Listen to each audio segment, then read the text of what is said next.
Merci une fois de plus, chers amis, chers téléspectateurs, chers abonnés des Réveils Congo. Aujourd'hui, nous allons faire une découverte, nous allons explorer les 20 villes les plus dangereuses du monde d'après les statistiques récentes qui sont fournies et Réveil Congo a mis la main sur ces données. C'est très important. Écoutez, lorsque vous voulez voyager, vous voulez effectuer un petit voyage ou encore envoyer vos enfants dans ces coins du monde, c'est très important que vous puissiez comprendre l'ampleur qu'il y a dans ces différentes villes, n'est-ce pas? Et imaginez, vous allez dans une ville, vous allez dans un pays où les simples faits de vous déplacer pendant quelques mètres pour aller au petit coin chercher quelque chose à manger ou bien un biscuit, je ne sais pas quoi, et vous risquez votre vie puisqu'il y a des gangs, il y a des malfrats, il y a un réseau de malfaiteurs, il y a des criminels, il y a des brigands qui vont vous maltraiter, qui vont vous faire du mal.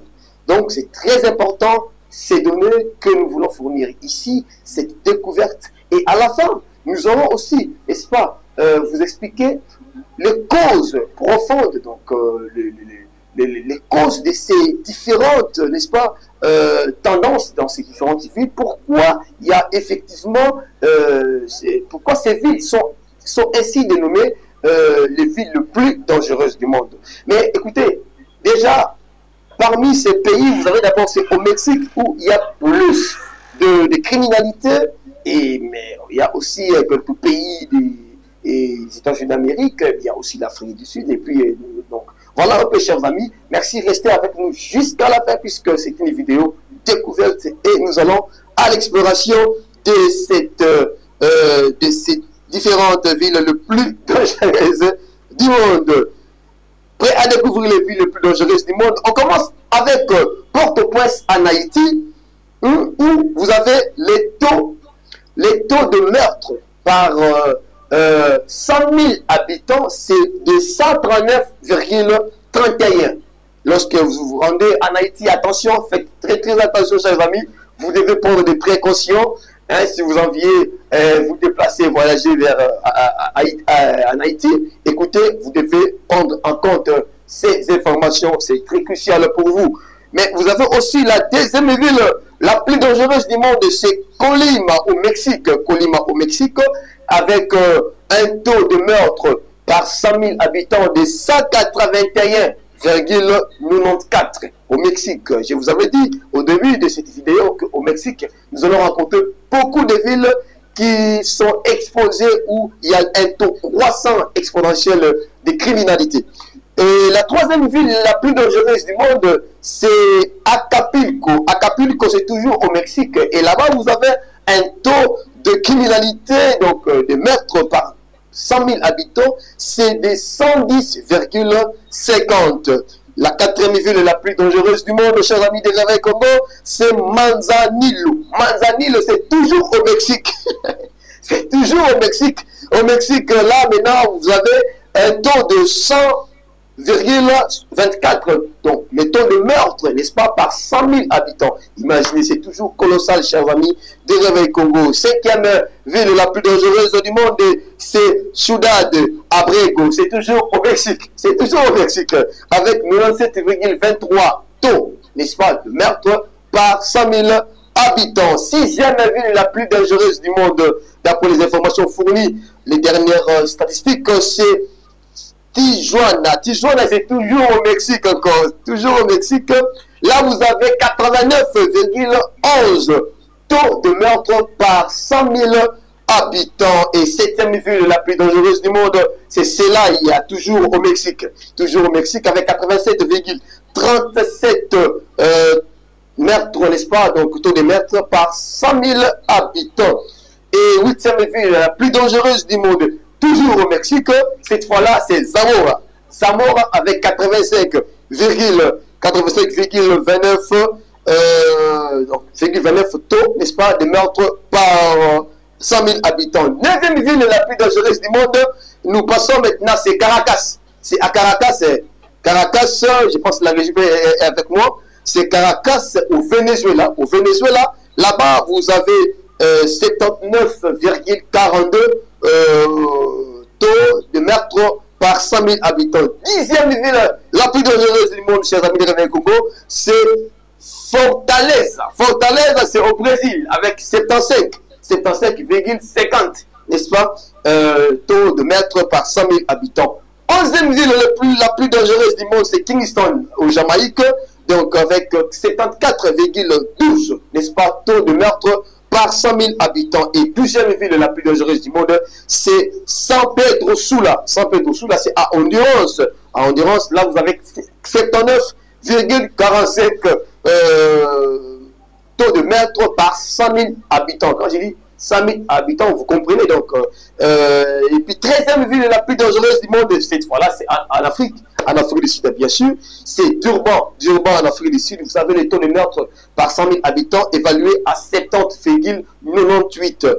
Et 14e ville la plus dangereuse du monde, c'est aux États-Unis d'Amérique, avec 69,25%, avec 69,25 taux de meurtre par 100 000 habitants. Et là, c'est la ville de Baltimore. Et 15e ville la plus dangereuse du monde, c'est Cape Town. Cape Town, c'est toujours en Afrique du Sud. Là, vous avez un taux de 68,47%, n'est-ce pas? 47 de taux de meurtre par 100 000 habitants. Et 16e ville la plus dangereuse du monde, c'est Recife. Recife, c'est au Brésil. Là, c'est 67,89 taux de meurtre par 100 000 habitants. Et 17e ville la plus dangereuse du monde, c'est Cali, en Colombie. À Colombie, 66,34, n'est-ce pas, taux de meurtre par 100 000 habitants.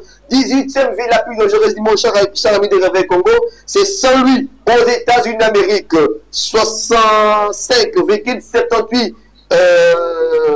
taux de meurtre par 100 000 habitants. Et 19e ville la plus dangereuse du monde, c'est San Salvador. Donc c'est toujours pays, c'est le Salvador. Donc là, vous avez 64,22 taux de meurtre par 100 000 habitants. Et puis la dernière ville la plus dangereuse du monde, d'après nos statistiques, c'est Guatemala City, à Guatemala. Donc voilà, chers amis de Réveil Congo. Et puis, ces villes les plus dangereuses du monde partagent souvent des caractéristiques communes, notamment au niveau élevé des violences, des criminalités organisées et d'instabilité socio-économique. Donc voici un peu cette analyse que nous avons fait pour vous, des causes qui expliquent pourquoi ces villes atteignent des niveaux de dangerosité alarmants basés sur des études, des rapports et des analyses géopolitiques. D'abord, vous avez les trafics d'armes. Prenez d'abord les trafics de drogue et criminalité organisée. Les trafics de drogue est l'une des causes, n'est-ce pas, la principale des violences dans ces différentes villes. Par exemple, vous avez à Tijuana, à Acapulco et au Mexique et au Medellín en Colombie. Donc les cartels et les gangs se disputent souvent les cantons de route, n'est-ce pas, et des trafics entraînant des guerres territoriales sanglantes. C'est le cas ici en RDC, bien sûr. La RDC n'est pas parmi, donc Kinshasa n'est pas parmi la ville la plus dangereuse du monde, malgré, n'est-ce pas, l'ascendance, malgré ces derniers temps, on a remarqué en RDC n'est-ce pas, ce qu'on appelle la criminalité urbaine des Koulouna, n'est-ce pas, ces phénomènes qui a refait surface en RDC, mais la RDC, la ville de Kinshasa, n'est pas parmi la ville la plus dangereuse du monde. Mais vous allez comprendre, parmi les causes communes de ces différentes villes les plus dangereuses du monde, même celles aussi où effectivement il y a ces problèmes de criminalité, mais ils ont des caractéristiques communes. Et nous prenons encore l'impact, c'est quoi? Ces conflits se traduisent souvent par des taux d'homicides élevés, des enlèvements et une militarisation de zones urbaines. Et la deuxième cause, c'est la pauvreté et inégalité socio-économique. Donc, dans certaines de ces villes, vous avez la pauvreté qui bat son plein, et les inégalités aussi au niveau socio-économique, c'est-à-dire quand les ressources des différents pays ne sont pas réparties de manière, n'est-ce pas, logique, c'est-à-dire de manière tout à fait juste, ça peut aussi amener ces jeunes à prendre les armes, à s'apprendre sur des individus, sur des paisibles individus de villes comme Port-au-Prince en Haïti. Caracas, par exemple, au Venezuela, souffre de niveaux extrêmes de pauvreté et d'inégalité. Le manque d'accès à l'éducation ou à l'emploi et aux services de base pousse de nombreuses jeunes, de nombreuses personnes vers la criminalité. Et l'impact, c'est la pauvreté qui alimente parfois aussi le viol, les agressions, les trafics de tout genre, créant un cercle vicieux de violence. Et vous avez aussi l'une des causes, c'est l'instabilité politique et la corruption dans ces différentes villes. Donc, dans des pays comme le Venezuela, oui, bon, bien sûr, hein, donc, il y a une certaine instabilité politique au Venezuela, donc, malgré la présence de Nicolas Maduro, qui souvent est dénoncé par l'opposition. Et puis, vous avez aussi en Haïti, donc l'instabilité politique et la corruption endémique qui affaiblissent les institutions étatiques, rendant difficile la lutte contre la criminalité. Et l'impact, c'est souvent la corruption qui permet aux gangs et aux cartels de prospérer, tandis que l'instabilité politique crée aussi un vide de sécurité. Et la dernière cause, c'est la prolifération des armes à feu, n'est-ce pas? Donc, quand il y a plus les armes à feu qui transitent d'une main à une autre parmi les jeunes, ça peut aussi, n'est-ce pas, être l'une des causes la plus principale qui font en sorte que ces villes soient aussi les villes les plus dangereuses du monde. Donc, lorsque vous voulez vous rendre dans ces villes, chers amis des Réveils Congo, prenez soin d'étudier tout ce que nous venons de vous dire, c'est très capital parce que ça va de votre intérêt. Oui, vous rendre là-bas c'est bien, mais votre sécurité c'est encore mieux. Merci, je vous retrouve très prochainement pour une autre série d'informations.